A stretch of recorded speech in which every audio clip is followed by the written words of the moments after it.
Hello बच्चों, let's see the question. The question said that a 4-point charges, each of plus q, are rigidly fixed at the four corner of a square planar soap film of a side A. The surface tension of the soap film is gamma. The system of charges and planar film are in equilibrium and A is equals to this, where k is a constant. Then find the value of n. मतलब क्या बोला गया है? मतलब बोला गया है एक स्क्वायर सा फिल्म है, सपोज उसका इक्विलिब्रियम पोजीशन सरफेस टेंशन का, ये हम लोग ए बी सी ले लेते हैं, ए बी सी डी, इसका इक्विलिब्रियम पोजीशन है बी सी। ठीक है, इसका इक्विलिब्रियम पोजीशन है बी सी, तो मतलब surface tension force invert side में होगा। अभी तो चार्ज पार्टिकल है यहां पर, यहां पर, यहां पर, यहां पर, चारों वर्टिसेस में जो चार्ज पार्टिकल है, ये एक दूसरे के ऊपर फोर्स अप्लाई करेगा, तो रिजल्टेंट फोर्स का डायरेक्शन हमेशा एक्सिस के ऊपर 45 डिग्री होगा।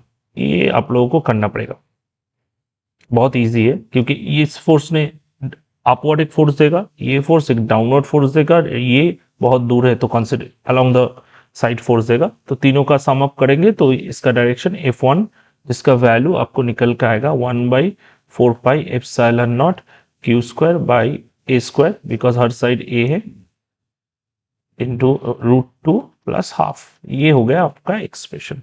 इस डायरेक्शन में भी F1 आएगा, इस डायरेक्शन में भी F1 आएगा, इस डायरेक्शन में भी F1 आएगा, ये 45 डिग्री हो गया।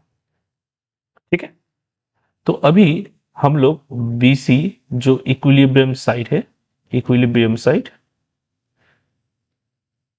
उसके अलोंग पकड़ेंगे, तो क्या होगा 2F1 cos 45 is equals to F2 आएगा, तो मतलब ये √2 F1 cos F1 equals to F2 आएगा। F1 का वैल्यू यहाँ पर लिख लेते हैं 1/4 pi epsilon not q square by a square √2 plus half, ये हो गया हम लोग का, और एक √2 रहेगा इसकी वजह से, और ये हो गया हम लोग का F2। जो सरफेस टेंशन फोर्स क्या होगा, the surface tension of the soap film is gamma, तो मतलब सरफेस टेंशन फोर्स होगा गामा इंटू ए, क्योंकि सरफेस टेंशन जो होता है वो होता है फोर्स पर यूनिट लेंथ, तो इसको लेंथ के साथ मल्टीप्लाई कर देंगे तो टोटल फोर्स चलाएगा सरफेस टेंशन फोर्स। तो अभी यहां से क्या करना पड़ेगा, अभी हम लोग को ए का एक्सप्रेशन निकालना पड़ेगा।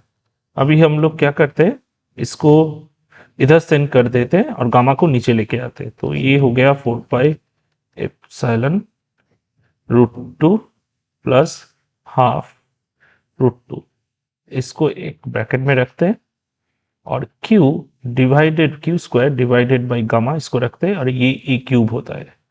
अभी a क्यूब उठा देंगे, a क्यूब को हम लोग हटा देंगे, तो यहां पर क्या चलाएगा, यहां पर होल टू द पावर 1/3, और ये भी जो है होल टू द पावर 1/3। अभी हम लोग इसको लिख सकते हैं a is equals to k, ये टोटल चीज k हो जाएगा, और ये into q square divided by gamma whole to the power 1/n, so n equals to 3। बहुत सिंपल सा प्रॉब्लम है। I hope you student understand it well. Thank you.